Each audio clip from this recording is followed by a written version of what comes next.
It was the protest that brought Sydney to a standstill. Thousands marching across the Harbour Bridge. Despite the rain that come from all over the city and beyond. We just wanted to protest about what's going on in Gaza at the moment.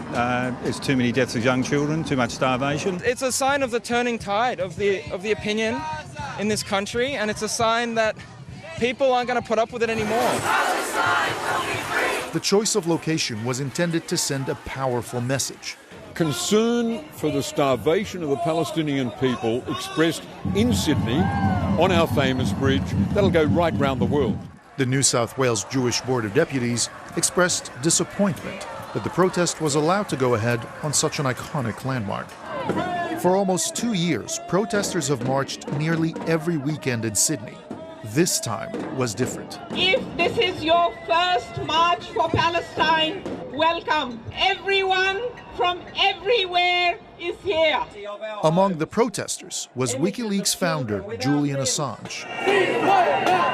Many have been moved to march for the first time by the images of suffering in Gaza. The starving children of Gaza cannot wait another day. End the violence. There are growing numbers of us who are Jewish, proudly so, who say this does not represent us or who we stand for at all. For some, the sheer numbers of people turning up was overwhelming. I can't look at the crowd, I'm not crying, I can't. Thousands have braved this weather, the courts, and the warnings of the New South Wales Premier Chris Minns to be here today. Their message is the loudest it's ever been. They are deeply concerned about the level of human suffering taking place in Gaza. They want it to stop, and they're calling on the Australian government to act now. There was confusion as police sent text messages to protesters on the bridge, telling them to stop and turn around for safety reasons. A short time later, it was announced people heading to the city could walk back over the bridge to avoid a crowd crush at the northern end. We had to scramble, we had to make snap decisions. It came very close to us having almost a catastrophic situation. Thousands more protested in Melbourne.